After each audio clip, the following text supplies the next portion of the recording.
Sialan, daya tembak mereka di luar dugaan. Kita sama sekali tidak bisa mendekat. Terdengar teriakan panik yang disusul oleh suara tembakan yang memekakkan telinga dari seberang radio komunikasi. Di jantung ibu kota Jakarta, kawasan sekitar Hotel Bintang 5 bergengsi, Hotel Nusantara Utama, sudah tampak seperti medan perang yang mencekam. Kerumunan massa dan barisan wartawan yang terdorong keluar dari garis batas polisi menahan napas mereka, menatap lekat-lekat ke arah lobi hotel yang kini mengepulkan asap hitam. Bahkan, pasukan gegana Brimob Polri yang membanggakan diri sebagai pasukan elit terbaik Republik ini harus ditarik mundur hanya dalam waktu 10 menit setelah mencoba merangsek masuk, menyisakan 2 anggotanya yang terluka parah. Suasana di pos komando taktis lapangan lebih dari sekadar suram. Keputusasaan menggantung pekat di udara. Mendengar laporan situasi tersebut, Komandan Lapangan, Kolonel Baskoro, menggebrak meja dengan kepalan tangannya sambil berteriak frustrasi. Butiran keringat sebesar biji jagung mengucur di dahinya dan sorot matanya bergetar karena kecemasan. Layar monitor yang terhubung ke kamera di sekitar lobi hotel menampilkan pemandangan yang kacau balau. Para sandera berkerumun di sudut ruangan dengan wajah pucat pasi, dikelilingi oleh sekelompok pria bersenjata berat yang mengintimidasi mereka. Para teroris menyebut diri mereka sebagai sindikat tentara bayaran internasional, Black Mamba. Jumlah yang terkonfirmasi setidaknya ada 30 orang. Semuanya dipersenjatai dengan senapan serbu otomatis dan bahan peledak. Mereka telah memasang jebakan booby trap di lobi dan lorong-lorong utama, sepenuhnya memblokir akses masuk dari luar. Lapor seorang perwira intelijen yang membuat wajah Kolonel Baskoro semakin berkerut. Black Mamba itu adalah nama yang sangat terkenal karena keburukannya. Mengapa kelompok tentara bayaran terburuk yang pernah menunjukkan kekuatan tempur luar biasa saat melawan pasukan pemerintah di Timur Tengah dan Afrika tiba-tiba muncul di tengah-tengah Jakarta? Tim Denjaka. Jika itu mereka pasti bisa menemukan celah, tanya Kolonel Baskoro, menggantungkan harapan terakhirnya pada detasemen Jala Mangkara, salah satu pasukan khusus paling mematikan milik TNI Angkatan Laut. Namun, jawaban yang kembali justru menghancurkan harapannya berkeping-keping. Maafkan saya, Kolonel, pasukan perintis Denjaka mencoba masuk melalui basemen parkir, tetapi mereka terjebak dalam penyergapan musuh dan saat ini sedang terlibat baku tembak. Bajingan-bajingan itu seolah sudah memahami struktur hotel ini dengan sempurna dan telah membangun garis pertahanan yang solid, seolah-olah mereka sudah tahu kita akan datang dari sana. Pada saat itu, suara mekanis yang bercampur dengan nada menyeramkan terdengar dari pengeras suara utama di pos komando. Para komandan Indonesia yang terhormat, jangan terlalu memaksakan diri. Tidakkah kalian sadar bahwa mainan tentara kebanggaan kalian itu tidak akan bisa menghentikan kami? Semua mata langsung tertuju pada pengeras suara itu. Itu adalah pemimpin para teroris. Suaranya terdengar santai dan sombong. Pria itu benar-benar menikmati situasi ini. Tuntutan kami sangat sederhana. Siapkan uang tunai 100 juta dolar AS dan sebuah helikopter dalam waktu 3 jam. Oh, dan salah satu sandera kami mengalami sedikit luka. Atas nama kemanusiaan, tolong kirimkan seorang dokter. Tentu saja, tidak sembarang dokter. Keheningan sejenak menyelimuti ruangan. Bajingan itu sengaja memberi jeda, seolah ingin mengamati reaksi pos komando. Kami adalah pria-pria yang sopan. Kami menolak dokter pria yang kasar. Akan sangat merepotkan jika dia gemetar, ketakutan saat merawat. Jadi, kirimkan seorang dokter perempuan yang muda dan cantik. Anak buahku di sini mulai merasa bosan. Hahaha. Tawa vulgar yang terdengar dari seberang pengeras suara membuat semua orang di pos komando menggemertakkan gigi menahan amarah. Ini adalah ejekan dan provokasi yang nyata. Sebuah niat keji untuk menikmati hiburan dengan nyawa manusia sebagai jaminannya. Keparat sialan, umpat Kolonel Baskoro yang tak mampu lagi menahan amarahnya. Namun, dia tidak punya jalan keluar. Jika mereka memaksakan operasi penyerbuan sekarang, nyawa puluhan sandera tidak akan bisa diselamatkan. Tapi, menuruti permintaan para teroris dengan mengirimkan seorang dokter perempuan sipil ke dalam sarang kematian juga bukan hal yang masuk akal. Waktu terus berlalu tanpa belas kasihan. Suara detak jam terdengar seperti hitung mundur yang mempercepat kematian para sandera. Di tengah krisis yang mempertaruhkan segalanya, saat kekuatan bersenjata terbaik Indonesia telah bertekuk lutut dalam keputusasaan, sosok yang tak terduga membuka pintu pos komando dan melangkah masuk. Perempuan itu terlihat sangat biasa. Ia mengenakan trench coat berwarna krem muda, rambut hitam sebahu yang dipotong rapi, dan wajah polos tanpa riasan. Ia tampak persis seperti pekerja kantoran biasa di daerah Sudirman yang baru saja pulang kerja. Namun, sorot matanya berbeda. Di tengah situasi pos komando yang kacau, matanya tidak menunjukkan sedikit pun kegoyahan. Itu adalah tatapan mata yang dalam dan sedingin jurang yang tak berdasar. Siapa Anda? Ini adalah area terbatas. Warga sipil dilarang masuk.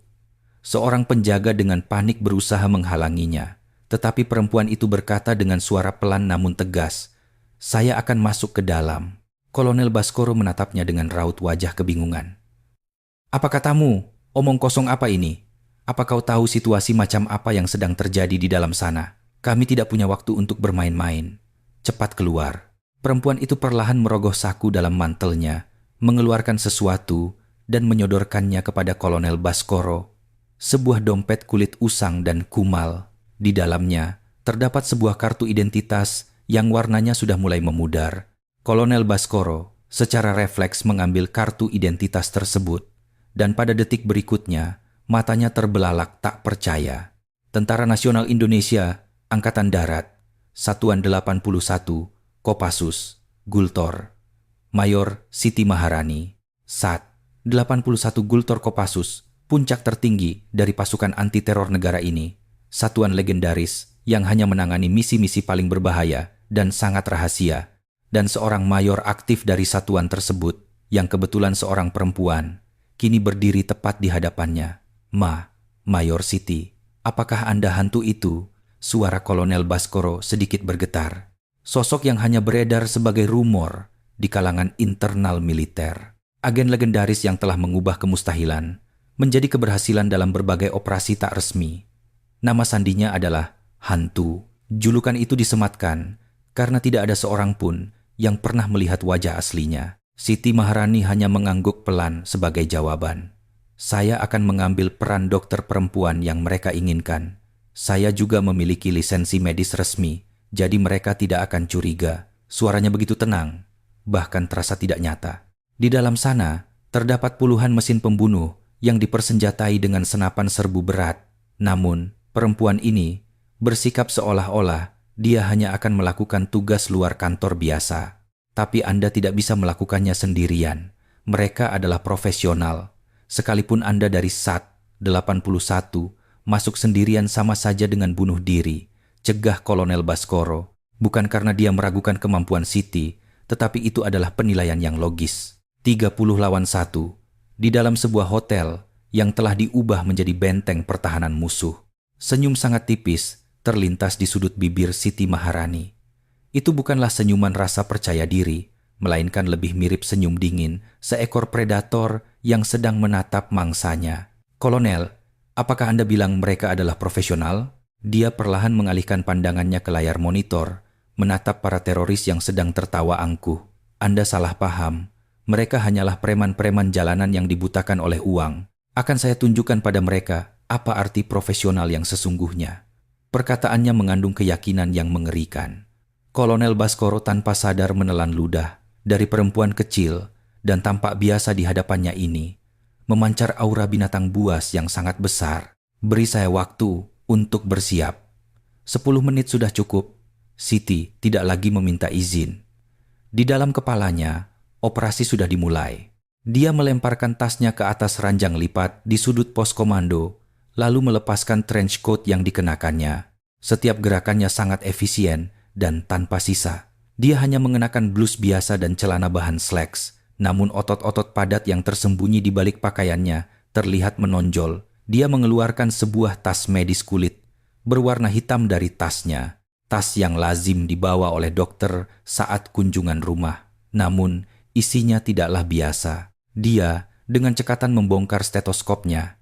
Di dalam diafragma alat itu tersembunyi alat penyadap mikro berkinerja tinggi. Di antara ampul-ampul obat Ia menyelipkan ampul khusus berisi racun saraf yang mematikan dengan sangat rapi. Pisau bedahnya tampak biasa dari luar, tetapi benda itu ditempa dari paduan titanium khusus yang ketajamannya mampu menembus rompi anti peluru sekalipun.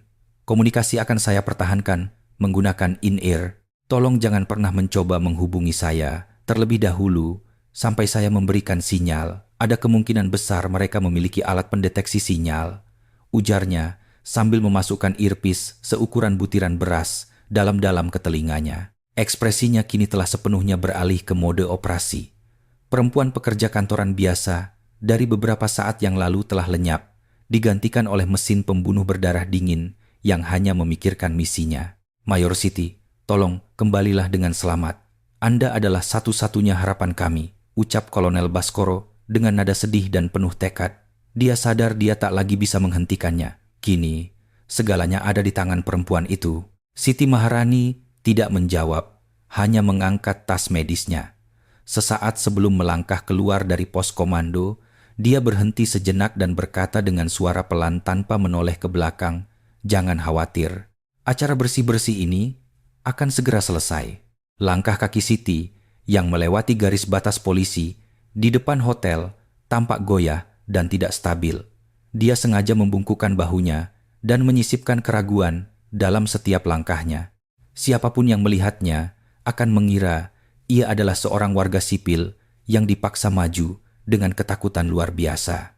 Pintu putar lobi hotel berputar perlahan. Tepat saat ia menginjakkan kaki di lobi, puluhan titik laser bidik berwarna merah menari-nari secara brutal di atas tubuhnya.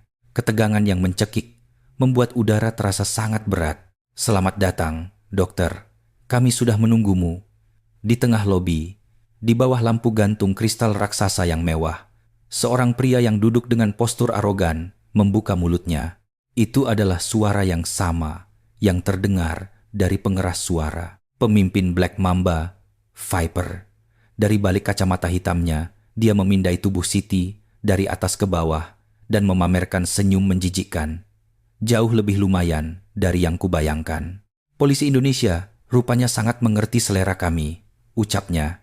Para tentara bayaran di sekelilingnya tertawa terbahak-bahak dan saling melontarkan lelucon kotor. Tatapan mereka dengan terang-terangan menelanjangi tubuh Siti. Mereka persis seperti kawanan dubuk kelaparan yang melihat mangsa segar.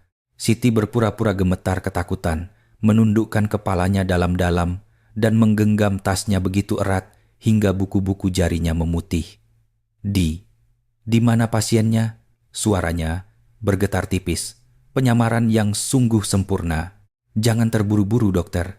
Sebelum itu, kita perlu melakukan pemeriksaan. Siapa tahu kau menyembunyikan mainan berbahaya di balik pakaian cantikmu itu," ucap Viper sambil memberikan isyarat dengan dagunya. Dua tentara bayaran berbadan besar melangkah mendekati Siti dengan tawa mesum. Tangan mereka mulai meraba-raba tubuh perempuan itu dengan kasar. Itu jelas-jelas sebuah pelecehan seksual, tetapi dilakukan dengan kedok pemeriksaan keamanan. Siti berpura-pura berlinang air mata karena rasa malu dan berteriak kecil, "Ah, tolong, jangan begini. Saya cuma seorang dokter." Teriakannya justru semakin memancing kesenangan sadis para tentara bayaran. Namun, mereka sama sekali tidak tahu, jauh di dalam bola mata perempuan yang gemetar ketakutan itu, niat membunuh yang sedingin es sedang berkobar dalam diam.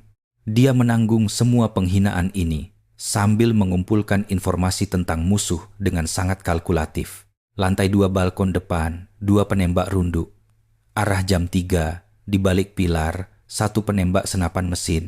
Area lobi tengah, Viper bersama 5 anggota tim serbu. Sisanya, 4 orang bertugas mengawasi sandera. Di dalam kepalanya, peta 3D lobi hotel sudah tergambar jelas, dan posisi serta rute pergerakan setiap musuh diperbarui secara real time.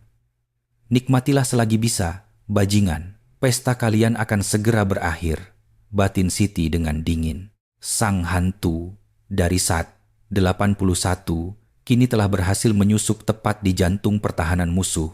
Viper mengetuk-ngetuk layar tablet PC di pangkuannya. Layar itu menyiarkan secara langsung wajah-wajah pejabat tinggi pemerintah Indonesia yang sedang gemetar ketakutan. Situasi ini benar-benar membuatnya girang bukan main. Orang-orang yang percaya bahwa mereka memegang kendali atas nasib negara ini sekarang tampak seperti tikus got di telapak tangannya. "Hei, bapak yang pakai dasi di sana. Santai sedikit kenapa? Orang-orang bisa mengira kau sedang berada di pemakaman," ejek Viper. Salah satu sandera itu tersentak kaget. Wajahnya yang mengkilap karena keringat tampak pucat pasi karena ketakutan. Viper tertawa puas. Selama 15 tahun karirnya sebagai tentara bayaran, dia telah menjelajahi medan perang yang tak terhitung jumlahnya. Dari zona perang saudara di Afrika hingga perang kartel narkoba di Amerika Selatan, dimanapun ada uang, disitulah panggungnya. Baginya, kekerasan adalah metode komunikasi paling pasti, dan ketakutan adalah alat kontrol yang paling efisien. Operasi di Jakarta kali ini pun sama saja, hanya skalanya yang lebih besar dan taruhannya jauh lebih tinggi. "Bos, pergerakan di luar tampak mencurigakan. Pasukan polisi terus bertambah, dan beberapa truk yang dicurigai membawa pasukan khusus militer juga baru tiba," lapor Scorpion, wakil Viper, melalui radio. Dia bertugas memantau keadaan di luar dari atap hotel. "Tidak usah pedulikan, mereka cuma pengecut. Selama Sandra ada di sini, mereka tidak akan berani bertindak gegabah." "Oh ya, kapan tamu kita sampai?" "Baru saja mendapat konfirmasi. Dia akan tiba di lobi dalam waktu 5 menit. "Bagus, sangat bagus. Kasihan sekali bapak anggota DPR kita yang terhormat ini kesakitan. Kita harus cepat mengobatinya," ucap Viper sambil menatap sinis seorang pria paruh baya yang tergeletak mengerang di dekat kakinya. Pria yang dipanggil anggota DPR itu mengalami luka tembak di paha dan bernapas dengan terengah-engah. Kenyataannya, luka itu sengaja diberikan oleh Viper sebagai bentuk peringatan. Ketika negosiasi berjalan lambat, dia menembak salah satu sandera untuk memberi contoh. "Semuanya, sebentar lagi Bu Dokter yang cantik akan datang. Rapikan pakaian kalian dan bersiaplah menyambutnya seperti pria sejati. Hahaha," seru Viper. Para tentara bayaran di lobi bersorak dengan nada mesum. Mata mereka sudah berkilat-kilat seperti binatang buas yang menunggu mangsanya. Di saat yang sama, di pos komando lapangan, Siti Maharani sedang melakukan pemeriksaan perlengkapan terakhirnya. Dia memastikan baterai alat komunikasi mikro yang berbentuk jam tangan, serta mengecek ketegangan pisau cadangan yang tersembunyi di hak sepatunya. Semuanya sempurna. "Mayor, apakah Anda benar-benar yakin kalau kita membatalkan operasi sekarang dan mencari cara lain?" tanya perwira intelijen dengan wajah cemas. Dia baru saja memeriksa profil Siti. Rekam jejak, operasinya sangat luar biasa hingga terasa tidak masuk akal. Namun, catatan di atas kertas berbeda dengan kenyataan di lapangan. Sehebat apapun seorang agen, masuk ke sarang musuh sendirian adalah pertaruhan yang terlalu besar. Siti memeriksa bayangannya di cermin untuk terakhir kalinya. Seorang perempuan yang tampak biasa dan rapuh, penyamaran yang sempurna. Dia menoleh ke perwira intelijen itu dan berkata dengan tenang, "Jika ada cara lain, Anda tidak akan memanggil saya. Jangan khawatir, saya tidak pergi ke sana untuk mati. Saya pergi untuk menang." Suaranya tidak goyah sedikit pun. Itu bukanlah sekadar rasa percaya diri, melainkan keyakinan sekeras baja yang ditempa melalui pertempuran nyata yang tak terhitung jumlahnya. Apakah informasi tentang Viper sudah valid? Ya, nama aslinya Alexei Volkov, diketahui sebagai mantan anggota Spetsnaz Rusia, namun belum ada konfirmasi resmi. Karakternya brutal dan licik, serta sangat ahli dalam perang psikologis menggunakan sandera. Secara khusus, ia memiliki kecenderungan memandang perempuan sebagai makhluk lemah dan menikmati tindakan sadis terhadap mereka. Mata Siti menyipit tajam, kecenderungan sadis. Ya, dia menunjukkan kelemahannya sendiri. Kesombongan adalah celah yang paling besar. Dia mengikat rambutnya dengan karet. Sekarang, saatnya untuk beraksi. 30 detik sebelum penyusupan, layar monitor di pos komando secara serentak menampilkan pintu masuk hotel. Sosok Siti yang berjalan perlahan melintasi garis polisi terekam kamera. Punggungnya terlihat begitu kecil dan rapuh. Semua orang yang menonton menahan napas. Pintu kaca otomatis terbuka, dan Siti akhirnya menginjakkan kaki di wilayah Black Mamba. Udara lobi yang dingin menyambutnya, bercampur dengan bau mesiu dan amis darah yang menusuk hidung. Puluhan laras senapan mengarah padanya. Jika itu orang biasa, mereka mungkin sudah pingsan atau mengompol karena ancaman tersebut. Namun, detak jantung Siti tetap konstan seperti biasa. Otaknya sudah menganalisis situasi dengan kecepatan tinggi. Arah jam 12, pria duduk di sofa. Viper. Arah jam 3, di balik pilar, senapan mesin. Arah jam 9, balkon lantai 2, penembak runduk. Dia semakin membungkukkan tubuhnya dan berjalan tertatih ke arah Viper. Akting ketakutan ini mengalir senatural. Dia bernapas. "Oh, akhirnya Anda datang juga, Florence Nightingale kami." Viper bangkit dari kursinya dan menyambut Siti dengan gerakan teatrikal yang berlebihan. Dia berjalan perlahan mendekatinya. Bayangan tubuh raksasanya menutupi Siti. "Dilihat dari dekat, kau lebih cantik lagi. Sayang sekali wajah cantik ini harus berada di tempat sekasar ini," ucap Viper sambil mencengkeram dagu Siti dengan kasar dan mengangkatnya. Siti tersentak kaget dan memalingkan pandangannya. Matanya bergetar dengan gelisah. Tentu saja, itu hanya akting. Di mana pasiennya? Kau ini tidak sabaran sekali. Pasien tidak akan lari kemana-mana. Bukankah lebih sopan kalau kau menyapa kami dulu? Viper terkekeh dan merangkul bahu Siti. Sebuah pelecehan seksual yang terang-terangan. Bau keringat dan asap rokok yang memuakkan menguar dari tubuh pria itu. Siti menahan rasa mual yang melonjak di perutnya dan memasang ekspresi paling menyedihkan. "Tolong, jangan begini. Saya takut." "Hahaha, tentu saja kau takut. Kau pikir ini tempat apa sampai kau berani masuk ke sini? Tapi jangan khawatir. Kalau kau menuruti kata-kata kami tidak akan melukaimu." "Ya, tentu saja. Itu tergantung bagaimana kau bersikap," bisik Viper sambil tangan kirinya dengan sengaja mengelus pinggang Siti. Seluruh tubuh Siti merinding, tapi dia harus menahannya. Ini belum saatnya. Lengahlah sedikit lagi. Saat kau merasa paling aman, di saat itulah hari kematianmu akan tiba. Melalui sudut matanya, Siti mengonfirmasi keberadaan alat pemicu bom di pinggang Viper. Sesuai dugaan, pria itu selalu membawa detonator di tubuhnya. Melumpuhkan benda itu adalah inti dari operasi ini. Nah, kalau begitu, mari kita mulai pemeriksaannya. Anak-anak, jangan terlalu kasar padanya. Dia tamu istimewa kita. Begitu perintah Viper turun, para tentara bayaran langsung mengerumuninya. Tangan-tangan rakus mereka terulur ke arah tubuhnya. Siti memejamkan mata rapat-rapat. Penghinaan yang dia rasakan saat ini hanyalah harga tiket masuk yang murah untuk neraka yang akan dia suguhkan pada mereka sebentar lagi. Hitung mundur telah dimulai. Kembali ke masa di mana Mayor Siti Maharani pertama kali muncul di pos komando. Saat itu, pos komando benar-benar layaknya kapal pecah. Teriakan para komandan dari berbagai unit dan laporan darurat yang bersahut-sahutan dari radio menciptakan kekacauan total. Kolonel Baskoro merasa kepalanya hampir meledak karena tekanan yang bertubi-tubi. Dengan nyawa para sandera di ujung tanduk, tidak ada solusi yang terlihat. Saat itulah keributan kecil terjadi di pintu masuk. "Minggir, saya harus masuk." "Sudah saya bilang tidak bisa.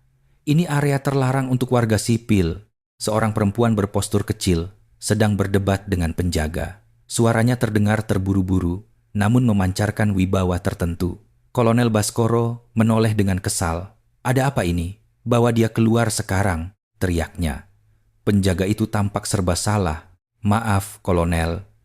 Ibu ini terus memaksa. Sebelum penjaga menyelesaikan kalimatnya, perempuan itu menepis tangan penjaga dan melangkah masuk ke ruang komando dengan penuh percaya diri. Dia langsung berdiri di hadapan Kolonel Baskoro. Dilihat dari dekat, ia jauh lebih muda dan atas sangat biasa, pucat pasi, dengan pergelangan tangan yang begitu kurus hingga seolah-olah bisa patah kapan saja. "Siapa Anda? Beraninya masuk sembarangan ke tempat ini?" bentak Baskoro. Tapi perempuan itu bahkan tidak berkedip. Dengan suara tenang namun sangat jernih, ia berkata, "Saya dengar ada sandera yang terluka, dan saya juga tahu teroris meminta seorang dokter perempuan." Kolonel Baskoro tertegun sejenak. "Bagaimana warga sipil bisa tahu informasi sangat rahasia ini? Bagaimana engkau?" "Saya akan masuk, Saya punya lisensi dokter. Dia mengeluarkan surat tanda registrasi, STR, kedokterannya dari saku dan menyodorkannya. Nama Siti Maharani tercetak jelas di sana. Dengar ya, Nona. Sepertinya kau tidak mengerti situasinya, yang di dalam sana itu bukan lelucon. Kalau kau masuk, kau bisa mati. Apa kau sadar itu dan tetap nekat mau masuk? Kau sudah gila. Kolonel Baskoro benar-benar tidak habis pikir. Dia mengira ini hanya ulah anak muda yang gila hormat dan ingin jadi pahlawan. Tolong kembali saja, niatmu baik. Tapi ini bukan urusan warga sipil, TNI dan Polri yang akan menyelesaikannya. Tepat saat Kolonel Baskoro hendak berbalik, sebuah kalimat meluncur dari bibir perempuan itu. Karena TNI dan Polri tidak bisa menyelesaikannya lah, makanya saya datang. Kalimat itu seketika membuat seluruh ruangan terdiam.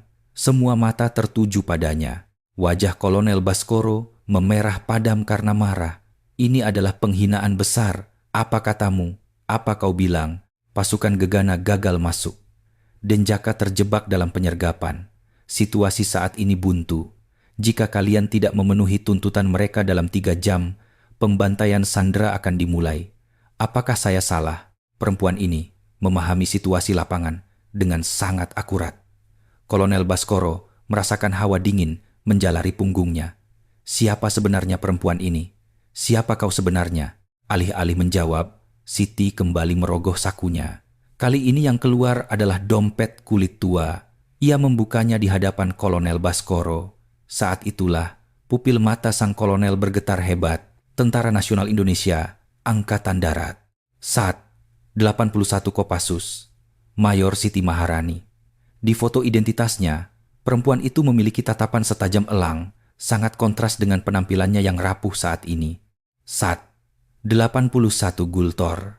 Nama yang cukup untuk menanamkan rasa takut di hati musuh, pasukan anti-teror terbaik di Indonesia. Dan dia adalah seorang mayor di sana. Mayor, apakah kau benar-benar hantu itu? Bisik beberapa perwira di pos komando, menarik napas dalam-dalam. Hantu, sebuah kode panggilan yang sudah menjadi legenda, bahkan di internal Kopassus sendiri. Tingkat keberhasilan misi Solo 100%. Telah mensukseskan berbagai operasi anti-teror dan sabotase rahasia, namun sangat sedikit yang tahu wajah aslinya. Dan eksistensi legendaris itu adalah perempuan kecil dan biasa yang berdiri di depan mereka. Sulit dipercaya, kau adalah hantu, gumam Kolonel Baskoro, hampir merasa kehilangan tenaga. Penampilannya sangat jauh dari citra mesin pembunuh yang ada di bayangannya.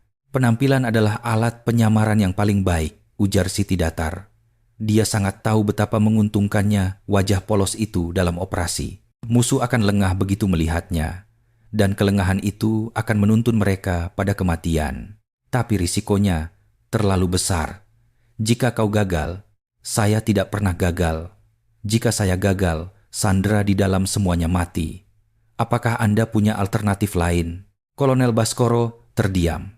Perkataan Siti memang benar. Satu-satunya celah saat ini hanyalah melalui tuntutan teroris yang meminta dokter perempuan. Baiklah, saya menyetujui operasi ini. Tapi ada syaratnya. Jangan bertindak gegabah. Keselamatan sandera adalah prioritas utama. Kalau situasi terlalu berbahaya, segera beri sinyal. Kami akan menyerbu masuk untuk menyelamatkanmu, apapun risikonya. Siap laksanakan. Tapi saya rasa penyelamatan tidak akan dibutuhkan, jawab Siti singkat dan langsung mempersiapkan senjatanya. Tangannya dengan sangat cekatan mengubah peralatan medis biasa menjadi senjata pembunuh. Tiap sentuhannya mengubah alat penyembuh menjadi mesin pencabut nyawa. Perwira intelijen bertanya dengan hati-hati, Mayor, apakah lisensi dokter itu asli? Ya, saya mengambilnya untuk kepentingan penyamaran identitas. Saya juga pernah bertugas di ruang gawat darurat rumah sakit selama beberapa tahun, jawabnya santai. Perwira intelijen itu hanya bisa geleng-geleng kepala. Mengambil gelar dokter sungguhan hanya demi penyamaran. Perempuan ini benar-benar monster. Persiapan selesai. Mengenakan mantel trench coat dan menenteng tas medisnya, Siti kembali menjelma menjadi dokter sipil seutuhnya. Aura membunuh yang mencekam tadi hilang tak berbekas, digantikan oleh bahu yang melengkung ketakutan. Semoga berhasil. Mayor Siti, hormat Kolonel Baskoro. Siti membalasnya dengan anggukan kepala sopan dan melangkah keluar pos. Melihat punggungnya, Kolonel Baskoro hanya bisa berdoa, berharap keputusan ini tidak salah dan sang hantu legendaris bisa kembali menciptakan keajaiban. Selamat datang, Bu Dokter. Kami sudah menunggu sampai leher kami rasanya mau putus. Suara Viper bergema di lobi. Siti pura-pura memundurkan langkahnya, matanya bergetar hebat dan napasnya tersengal-sengal. Metode akting yang sangat sempurna. Pasien, Pak tua itu ada di sana, sedang berbaring dengan nyaman. Viper menunjuk ke sudut lobi dengan dagunya. Anggota DPR, Pak Kusuma, masih mengerang kesakitan di lantai. Darah yang mengucur dari pahanya telah menodai karpet mewah hotel. Lebih baik kau cepat. Dia kehilangan banyak darah. Bisa-bisa dia mati karena syok. Siti dengan panik hendak berlari ke arah Pak Kusuma, tetapi seorang tentara bayaran berbadan kekar menghalangi jalannya. Eits, kata orang bijak, kalau buru-buru mending pelan-pelan. Pemeriksaannya belum selesai. Mau kemana kau?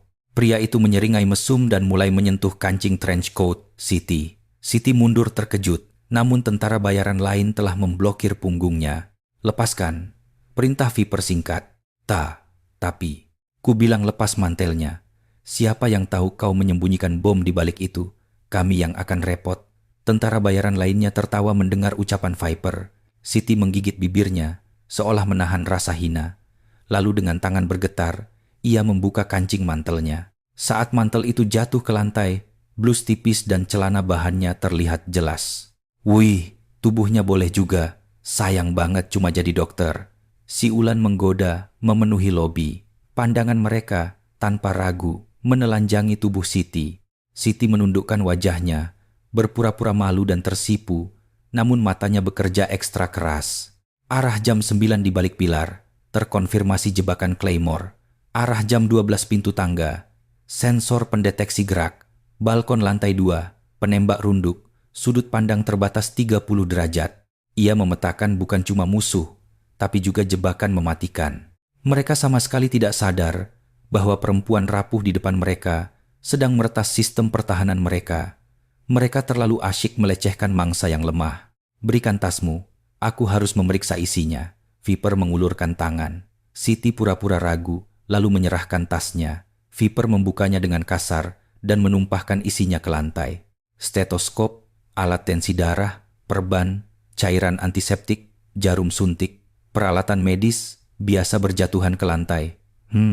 Tidak ada yang istimewa. Viper mengambil stetoskop itu dan dengan iseng menempelkannya ke dadanya sendiri. Bagaimana dokter? Jantungku sangat kuat kan? Jantung Bajani hahaha. Siti mencibir dalam hati. Kalau kau tahu ada alat penyadap super canggih di dalamnya, apa ekspresimu masih sama? Ini apa? Viper mengambil sebuah botol ampul kecil. Jantung Siti berdesir sejenak. Itu adalah ampul berisi racun saraf. Itu obat pereda nyeri.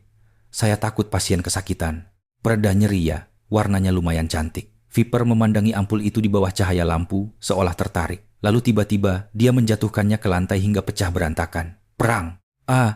Jerit Siti. Maaf, tanganku licin. Yah, tanpa pereda nyeri pun dia tidak akan mati. Dia harus belajar menahan sakit kan? Viper tersenyum tanpa rasa bersalah. Siti memasang wajah sedih melihat serpihan kaca itu. Tetapi di dalam hati ia bernapas lega. Untung saja pria itu tidak menyadari racunnya. Malahan, gas racun yang menyebar tipis di udara itu akan pelan-pelan merusak sistem saraf musuh di ruangan ini. Sekarang, obati pasiennya. Kalau kau telat, dia sungguhan bisa mati. Begitu izin Viper turun, Siti dengan tergesa-gesa memunguti alat medisnya dan berlari ke arah Pak Kusuma. Pak Kusuma, sadarlah, Anda bisa dengar saya. Di bawah kesadarannya yang mulai memudar, Pak Kusuma hanya bisa menggumamkan racauan.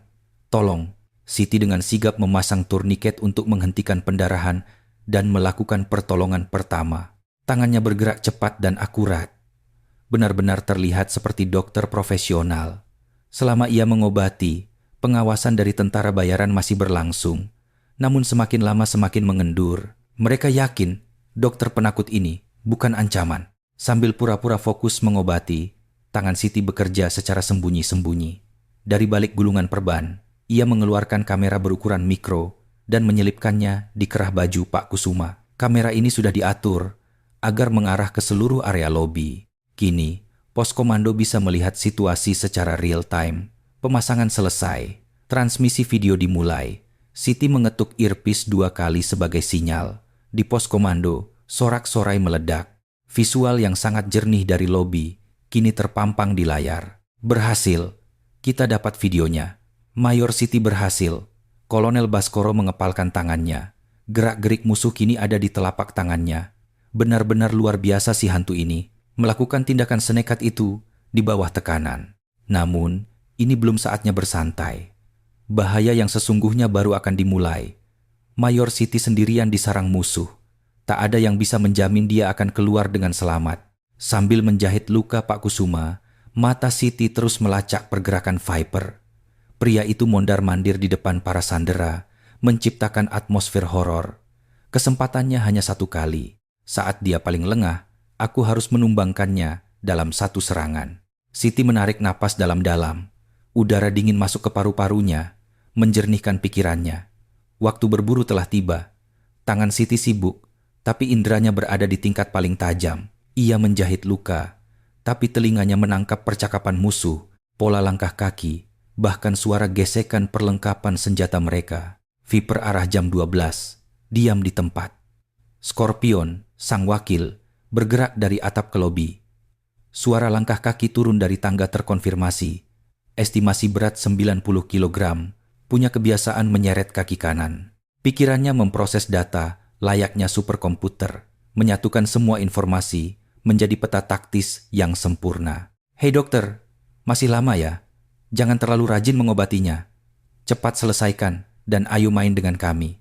Pasti lebih asyik daripada nyium bau darah si tua bangka ini. Hihihi. Seorang tentara bayaran menepuk bahu Siti. Siti menunduk ketakutan. Sudah hampir selesai. Tolong tunggu sebentar lagi. Tentara bayaran itu menunduk ke telinganya dan membisikkan kata kotor yang diiringi bau napas busuk. Siti menelan rasa mualnya dan mengangguk pelan. Tunggu sebentar lagi. Aku akan membungkam mulut kotormu itu selamanya. Saat mengikat simpul benang operasi terakhir, ia diam-diam menyembunyikan sebuah logam tipis di sela-sela jarinya. Sebuah jarum bedah kecil. Namun, di tangannya, benda itu bisa menjadi senjata, mematikan bila diarahkan ke titik vital. Setelah mengobati Pak Kusuma, pandangan Siti menangkap lampu gantung kristal raksasa di tengah lobi. Kabel baja tebal yang menahan lampu itu terikat di pilar dekat balkon lantai 2. Kalau aku memutus kabel baja itu, lampu akan jatuh tepat ke tengah lobi. Viper dan 5 pasukan utamanya akan tumbang sekaligus. Namun, masalahnya adalah bagaimana cara mendekati pilar itu. Kesempatan pun datang. Permisi, bolehkah saya ke toilet? Saya terlalu gugup, tanya Siti dengan ragu-ragu. Viper melambaikan tangannya dengan malas. Banyak tingkah. Hei Jack, bawa dia ke atas. Awasi jangan sampai dia macam-macam. Siap bos, akan kuawasi dengan saksama. Sering Jack, seorang tentara bayaran bertubuh kekar, sambil menarik lengan Siti secara kasar menuju toilet lantai 2. Nasib baik, di lantai 2. Siti bersorak dalam hati. Di jalur menuju toilet itulah kabel baja tersebut terpasang. Cepat kencingnya. Pintunya jangan dikunci. Kekeh Jack di depan pintu. Siti mengangguk ketakutan dan masuk ke dalam. Begitu pintu tertutup, ekspresinya seketika berubah sedingin es. Ia memindai ruangan. Ventilasi udara memang bukan untuk jalur kabur, tapi bisa dimanfaatkan. Ia mengambil sebuah granat asap berukuran kecil dari tasnya, meletakkannya di dalam ventilasi, dan menyetel pengatur waktunya ke angka 10 menit. 10 menit lagi asap akan memenuhi ruangan. Kekacauan akan terjadi, dan saat itulah pertunjukan dimulai. Setelah selesai, ia keluar dengan wajah pucat. Hah? Sudah selesai? Sayang sekali, padahal aku ingin menikmati pemandangannya. Decak Jack kecewa. Saat berjalan turun, Siti sengaja berpura-pura tersandung dan kehilangan keseimbangan. Aduh, tubuhnya limbung dan bersandar tepat ke pilar tempat kabel baja itu tertambat. Tepat ketika Jack mendecak kesal hendak menariknya bangun, pisau bedah titanium di tangan Siti bergerak secepat kilat. Serak. Setengah dari ketebalan kabel baja itu terpotong tanpa suara. Kini, sedikit saja guncangan terjadi, lampu kristal raksasa itu akan meluncur ke bawah. Hati-hati, tolol. Punya mata tidak sih? Maki Jack yang sama sekali tidak sadar apa yang baru saja terjadi. Dia pikir perempuan bodoh ini hanya tersandung. Maafkan saya. Siti menunduk dalam-dalam meminta maaf. Matanya memang mengarah ke lantai, tetapi seulas senyum terukir tipis di bibirnya. Semua persiapan telah usai. Panggung telah disiapkan dengan sempurna. Kini hanya tinggal menunggu babak final. Siti kembali ke lobi dan duduk bersama para sandera. Ia melirik jam tangannya. Waktu menuju granat, asap meledak. 8 menit. 8 menit yang terasa selama ribuan tahun. Viper masih sibuk menyombongkan diri dan mengintimidasi para sandera. Sementara anak buahnya mulai mengantuk karena bosan. Mereka sama sekali tidak sadar bahwa malaikat maut sudah menari-nari tepat di atas kepala mereka. Sedikit lagi, nikmatilah sisa hidup kalian. Siti memejamkan matanya dan memulai hitung mundur dalam keheningan. Jantungnya berdegup panas di tengah keheningan sebelum badai. Membosankan. Bosan sekali, keluh Viper sambil menguap. Waktu negosiasi masih tersisa 1 jam. Pihak pemerintah Indonesia hanya terus mengulang kalimat layaknya burung beo bahwa helikopter dan uang sedang disiapkan. Sepertinya orang-orang pemerintah berdasi itu tidak paham situasinya. Kurasa mereka butuh sedikit stimulasi tambahan. Matanya mengintai ke arah para sandera, persis seperti tatapan tukang jagal di rumah potong hewan yang sedang memilih sapi mana yang akan disembelih duluan. Para sandera menunduk dan berdoa dalam hati agar bukan mereka yang dipilih. Jari Viper menunjuk seorang mahasiswi. Wajahnya yang lugu menunjukkan bahwa usianya baru sekitar 20-an. Kau, maju ke depan. Mahasiswi itu gemetar hebat seperti daun ditiup angin. Tidak mau. Tolong jangan. Mau aku seret? Kau akan berakhir lebih parah kalau aku yang menjemputmu, ancam Viper. Mahasiswi itu menangis dan dengan susah payah berdiri. Kakinya gemetar hingga ia nyaris terjatuh beberapa kali saat diseret ke hadapan Viper. Siapa namamu? Dinda, Tuan. Dinda, nama yang cantik. Nah, Dinda, mari kita buat video pesan singkat untuk para petinggi pemerintahanmu. Pesan yang sangat mengharukan. Ucap Viper memberi isyarat pada anak buahnya untuk merekam. Ia kemudian mencabut pisau tempur combat knife dari sarungnya. Bilah pisaunya berkilat mengerikan, tertimpa cahaya lampu. Bagaimana kalau kita bilang begini? Bapak Presiden yang terhormat, tolong saya. Paman ini mau memotong jari saya satu persatu. Bagaimana? Mengharukan, bukan? Dinda menjerit ngeri. Tidak. Tolong saya. Berisik. Tutup mulutmu. Plak! Viper menampar pipi Dinda dengan sangat keras hingga suara tamparan bergema di seluruh lobi. Dinda tersungkur ke lantai, menangis tersedu-sedu. Hei dokter, kemari dan perhatikan baik-baik. Ini adalah metode lain dalam menangani anatomi manusia. Selain mengobati, aku juga pintar memahat manusia dengan cantik, panggil Viper pada Siti. Ini adalah taktiknya untuk memaksimalkan rasa takut dengan memaksa perempuan itu menyaksikan kekejaman. Siti berjalan perlahan mendekat. Wajahnya tampak pucat pasi, namun kedua tangannya mengepal begitu kuat hingga memutih. Bajingan sampah. Amarah membakar dadanya, tapi ia harus menahannya. Granat asap akan meledak dalam 3 menit. Jika ia bertindak sekarang, seluruh rencananya akan hancur berantakan. Lihat, bos. Wajah Bu Dokter pucat sekali. Sepertinya dia mau pingsan. Hahaha. Ejek para tentara bayaran di sekelilingnya. Viper menjambak rambut Dinda dan memaksanya menghadap kamera. Nah, tersenyumlah Dinda. Tunjukkan wajah cantikmu untuk yang terakhir kalinya pada rakyat Indonesia. Viper menempelkan ujung pisau yang dingin ke pipi Dinda. Gadis itu tidak bisa bernapas saking takutnya. Hentikan! Hentikan! Kumohon! Teriak Siti tak tahan lagi. Ia berlutut di hadapan Viper dan memohon. Saya akan menggantikannya. Tolong lepaskan anak itu. Kumohon. Tangan Viper berhenti. Ia menatap Siti dengan rasa tertarik yang besar. Oh, jiwa pengorbanan Florence Nightingale sungguh mulia. Kau mau berkorban untuknya. Aku hampir menangis terharu. Viper mendorong Dinda dengan kasar dan mendekati Siti. Baiklah, jika itu maumu. Tapi, anak buahku sedang sangat bosan. Kita harus memberi mereka pertunjukan yang menarik. Viper menyeringai mesum dan mulai meraih kancing belas Siti. Bagaimana kalau kau striptease di sini? Tarian seksi dari Bu Dokter pasti akan menaikkan rating video ini. Hahaha. Para tentara bayaran bersorak dan bersiul riuh. Penghinaan telah mencapai puncaknya. Siti menunduk dan tubuhnya bergetar hebat. Namun, itu bukan karena ketakutan. Itu adalah perjuangan mati-matian untuk menahan badai amarah yang sebentar lagi akan meledak. 2 menit. Kesabarannya telah mencapai batas. Ia tak sanggup lagi melihat gadis tak bersalah tersiksa di depan matanya. Rencana harus diubah.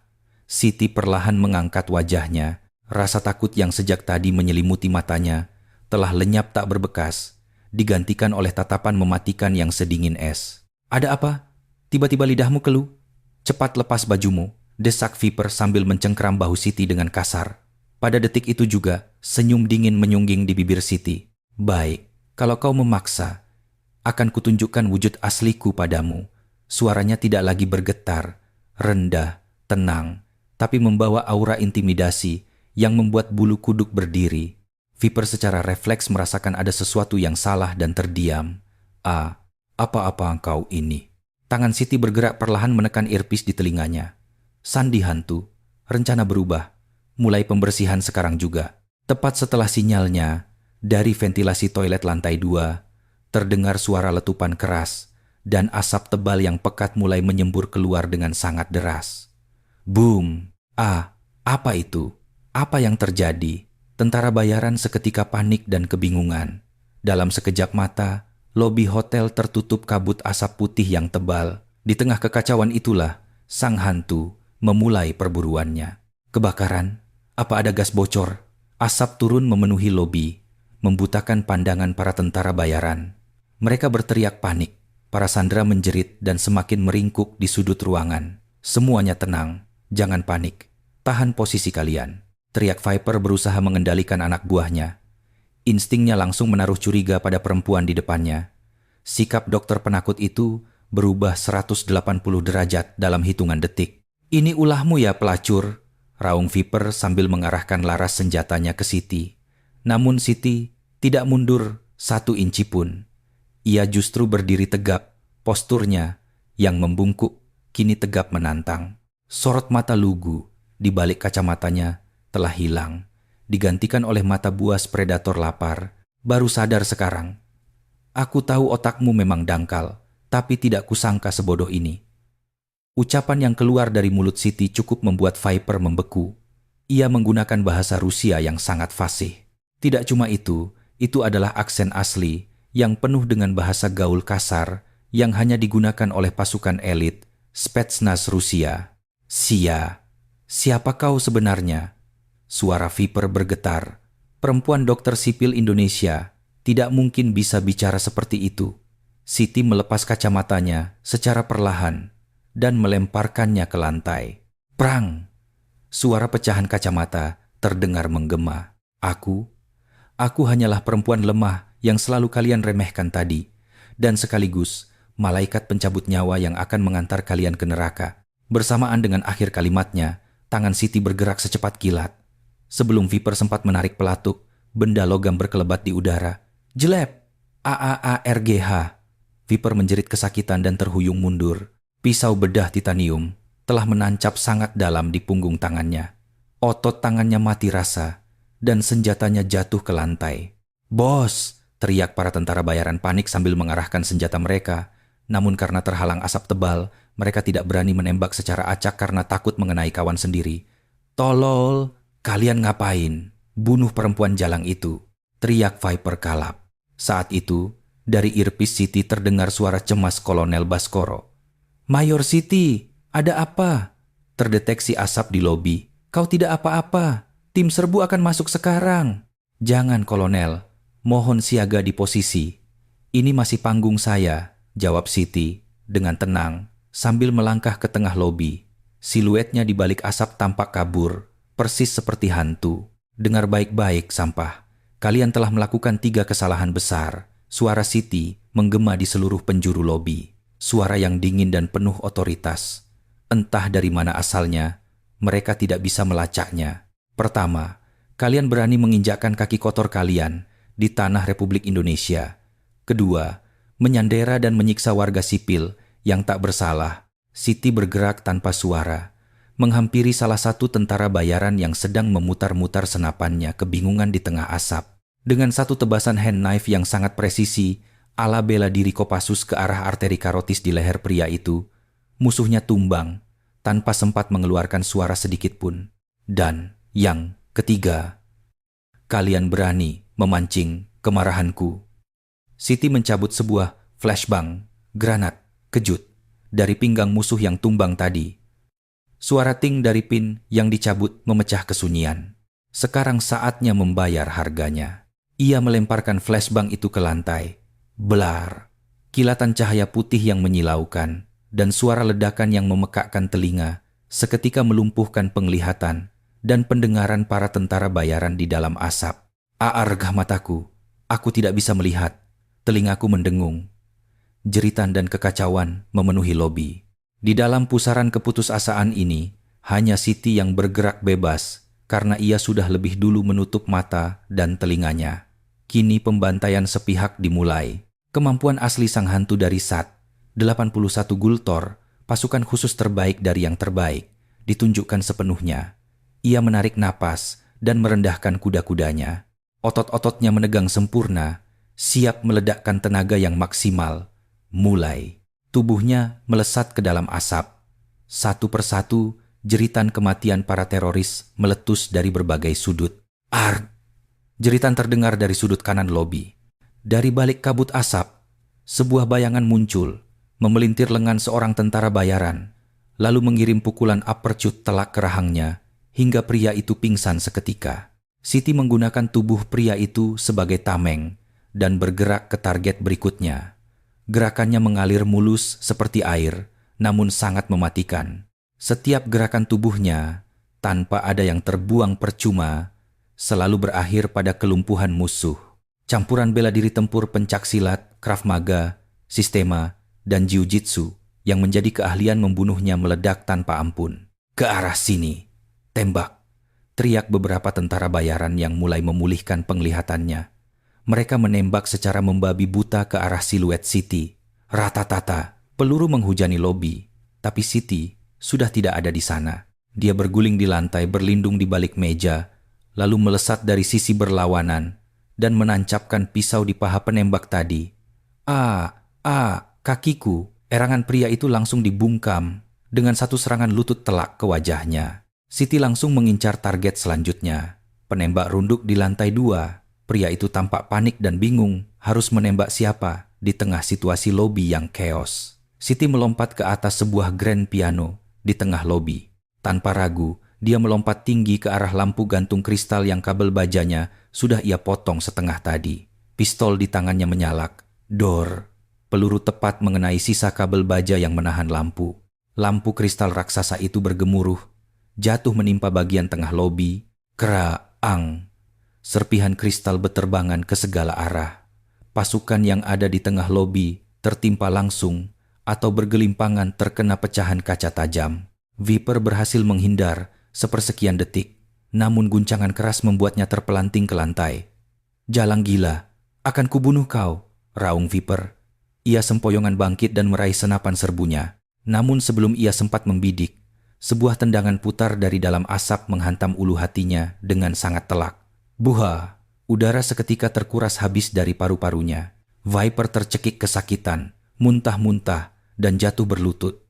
Siti tidak memberikan belas kasihan. Ia dengan cepat mematahkan pergelangan tangan Viper, merebut senapannya, dan menghantamkan popor senapan itu ke wajah si pemimpin teroris. Kerak! Terdengar suara tulang hidung yang patah. Viper terpental ke belakang dengan wajah berlumuran darah. Ia merangkak mundur, menatap Siti dengan mata melotot penuh teror. Perempuan yang tadi disiksanya secara verbal, kini berdiri di hadapannya seperti iblis pencabut nyawa dari dasar neraka. Kau ini siapa sebenarnya? Sudah kubilang, aku cuma tukang bersih-bersih, jawab Siti. Dingin seraya menginjak leher Viper dengan sepatu bot larasnya. Ampun, tolong lepaskan aku. Akan kuberikan berapapun uang yang kau mau. Apa maumu? Pria yang beberapa menit lalu bermain-main dengan nyawa para sandera itu, kini tidak lebih dari seekor anjing penakut yang memohon nyawanya diampuni. Tuntutanku sederhana, supaya sampah macam kalian tidak akan pernah bisa melakukan hal seperti ini lagi. Siti menekan kakinya dan membuat Viper jatuh pingsan seketika. Siti kemudian mengedarkan pandangannya ke seluruh lobi. Hanya dalam waktu 3 menit, 30 tentara bayaran elit Black Mamba telah tumbang ke lantai, mengerang kesakitan atau pingsan tak sadarkan diri. Kelumpuhan yang sangat absolut. Siti mengatur napasnya dan merapikan pakaiannya yang sedikit kusut. Ia menyentuh earpiece-nya. Status clear. Lobi utama telah dikuasai. Seluruh sandera aman. Silakan masuk, Kolonel. Mayor Siti, apakah kau benar-benar membereskan mereka semua sendirian? Suara Kolonel Baskoro terdengar, seakan tak percaya pada pendengarannya sendiri. Ya, sudah bersih, jawabnya seraya berjalan mendekati Pak Kusuma. Pendarahannya sudah terkontrol dan nyawanya aman. Para sandera lain yang bersembunyi mulai mengangkat kepalanya satu persatu. Ketakutan di mata mereka telah pudar, diganti oleh rasa takjub dan lega. Khususnya Dinda, sang mahasiswi, ia menatap Siti dengan mulut sedikit menganga. Kakak perempuan yang tadi tampak sangat penakut ini, dalam sekejap telah menumbangkan musuh yang menakutkan bak superhero di film-film action. Kamu tidak apa-apa? Siti berjongkok di depan Dinda dan bertanya dengan lembut. Aura membunuhnya telah lenyap, kembali menjadi sosok kakak yang baik hati. Ya, terima kasih banyak. Terima kasih. Dinda meledak dalam tangis lega dan memeluk Siti. Siti membelai punggung gadis itu untuk menenangkannya. Beberapa saat kemudian, pintu depan hotel didobrak masuk. Pasukan gegana Brimob Polri dan Denjaka merangsek masuk dalam formasi tempur penuh, bersiap untuk baku tembak. Namun, apa yang mereka saksikan adalah kondisi lobi yang sudah aman dan damai, meskipun penuh dengan tubuh teroris yang bergelimpangan. Apa-apaan ini? Gumam komandan tim Denjaka sambil menatap sekeliling dengan tercengang. Mayat-mayat dan tubuh pingsan para teroris bertebaran. Sementara di tengah-tengah semua itu berdirilah seorang perempuan bertubuh kecil. Siti melambaikan tangannya dengan santai ke arah mereka. Kerja keras, komandan. Saya serahkan urusan bersih-bersih, sisanya pada kalian. Pasukan khusus terbaik se-Indonesia itu membeku di tempat. Mereka telah menyaksikan dengan mata kepala sendiri akibat dari amukan badai bernama hantu dari SAT 81 Kopassus. Amankan semua senjata musuh, evakuasi korban selamat, bawa masuk tim medis. Komandan Denjaka tersadar dan langsung meneriakkan perintah. Pasukan bergerak cepat, mengecek satu persatu teroris yang tumbang dan mengikat tangan mereka dengan cable tie. Astaga Tuhan! Rahang orang ini hancur berantakan. Dipukul pakai apa? Yang ini kedua tangannya patah semua. Benar-benar dihancurkan sampai cacat. Para prajurit geleng-geleng kepala melihat kondisi para teroris yang sangat tragis. Ini bukan sekadar dilumpuhkan, tapi dirusak hingga tak bisa melawan lagi seumur hidupnya. Dan menyadari bahwa semua ini dilakukan oleh satu orang perempuan dengan tangan kosong, sungguh di luar nalar. Mayor Siti, apakah Anda benar-benar melakukan ini sendirian? Komandan Denjaka mendekati Siti dengan wajah masih tak percaya. Dia tidak paham bagaimana perempuan yang jauh lebih kecil darinya ini menyimpan tenaga monster. Siti menjawab datar. Mereka lengah. Saya kebetulan beruntung saja. Jawaban yang rendah hati, tapi sang komandan tahu persis bahwa ini bukan perkara keberuntungan. Jejak kerusakan di TKP adalah bukti valid dari kemampuannya. Di sisi lain, para sandera dievakuasi ke tempat yang aman. Mereka tak henti-hentinya menoleh ke arah Siti sambil berterima kasih. Terima kasih banyak. Ibu adalah malaikat penolong kami. Pak Kusuma, sang anggota DPR, memegang erat tangan Siti saat digotong dengan tandu. Mayor Siti, kau menyelamatkan nyawaku. Aku akan membalas budi ini. Aku berjanji. Siti hanya mengangguk sopan. Sebagai prajurit TNI, saya hanya menjalankan tugas saya, Pak. Semoga Bapak lekas sembuh. Tidak ada kebanggaan yang berlebihan dari sikapnya, dan hal itu justru membuat semua orang semakin hormat padanya. Kolonel Baskoro masuk ke lobi. Begitu melihat Siti, dia nyaris memeluknya saking senangnya, namun sadar akan sekeliling, dan hanya menepuk bahunya kuat-kuat. Kerja bagus, Mayor, benar-benar luar biasa. Kalau bukan karenamu, bundaran HI ini pasti sudah banjir darah. Terima kasih Kolonel, tapi tugas belum usai. Kita harus membongkar siapa dalang di balik operasi mereka. Tentu saja, kita akan menginterogasi si Viper itu sampai ke akar-akarnya. Karena engkau berhasil menangkapnya hidup-hidup, informasi akan jauh lebih mudah dikorek, kekeh Kolonel Baskoro. Keberhasilan operasi ini pasti akan melejitkan karirnya. Tetapi ia sadar bahwa semua penghargaan ini pantas diberikan kepada Siti. Sekarang, ayo kita keluar untuk press conference. Kau adalah bintang utamanya hari ini. Seluruh Indonesia akan memujamu sebagai pahlawan. Di luar hotel, ratusan wartawan menanti dengan kilat blitz kamera yang menyala terang. Kemunculan seorang pahlawan perempuan pasti akan menjadi headline berita terbesar tahun ini. Namun, Siti menolak ajakan tersebut dengan halus. Maaf, Kolonel. Saya tidak ingin diekspos ke media. Loh, kenapa? Ini pencapaian luar biasa. Misi saya adalah bergerak di dalam bayang-bayang. Jika wajah saya dikenali, itu akan membahayakan operasi saya di masa depan. Tolong sampaikan pada pers bahwa ini adalah kesuksesan operasi gabungan TNI dan Polri. Ketegasannya membuat Kolonel Baskoro terdiam sejenak sebelum akhirnya mengangguk paham. Siti adalah profesional sejati, prajurit murni yang lebih memprioritaskan tugas negara di atas ketenaran atau penghargaan pribadi. Baiklah, kalau itu kemauanmu. Tapi secara pribadi, aku akan mengajukan kenaikan pangkat luar biasa untukmu. Niat baik Anda sudah lebih dari cukup. Kalau begitu, saya izin kembali ke markas. Siti memberi hormat dan berbalik arah. Alih-alih melewati pintu utama yang disorot cahaya kamera dan tepuk tangan, Siti memilih keluar lewat pintu belakang hotel yang gelap dan sunyi. Pasukan Denjaka yang melihat kepergiannya serentak memberikan salute, hormat senjata. Itu adalah bentuk penghormatan tertinggi dari para kesatria kuat kepada seseorang yang jauh lebih kuat dari mereka. Mengesampingkan perbedaan pangkat, keluar dari pintu belakang, Siti menghirup udara malam Jakarta yang dingin dalam-dalam. Paru-parunya terasa bersih setelah semalaman penuh disesaki bau mesiu.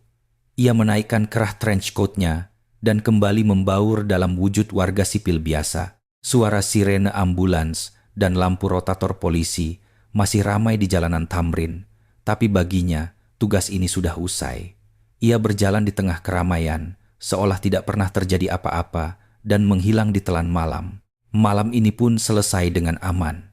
Gumamnya menatap langit ibu kota, langit Jakarta yang kedamaiannya ia pertahankan. Malam ini masih terlihat sama terangnya seperti biasa. Beberapa hari kemudian, di sebuah kedai kopi modern bergaya industrial di kawasan Senopati, Jakarta Selatan, layar TV di sudut kafe masih menayangkan berita tentang insiden terorisme di Hotel Nusantara Utama. Ya, insiden terorisme kemarin menjadi bukti keberhasilan operasi gabungan TNI Polri. Seluruh teroris ditangkap hidup-hidup dan tidak ada korban jiwa dari pihak sandera. Sementara itu, rumor tentang sosok pahlawan tersembunyi menjadi viral di media sosial. Beberapa saksi mata menyebutkan bahwa ada seorang dokter perempuan yang melumpuhkan semua teroris itu sendirian. Namun, pihak berwenang enggan memberikan konfirmasi resmi mengenai hal ini. Layar TV menampakkan Viper dan komplotannya yang digiring dengan perban, menutupi kepala dan kursi roda. Siti yang duduk di sudut kafe menikmati es kopi susu gulanya, tersenyum kecil melihat berita itu. Ia memakai celana jeans biasa dan sweater rajut, sibuk mengetik di laptopnya. Siapapun yang melihatnya akan mengira ia mahasiswi S2 atau freelancer. Lihat berita itu nggak? Gila sih, masa ia cewek sendirian bisa numbangin teroris sebanyak itu? Suara dari meja sebelah terdengar seru. Ah, hoax sekali. Kayak film action aja, mana masuk akal.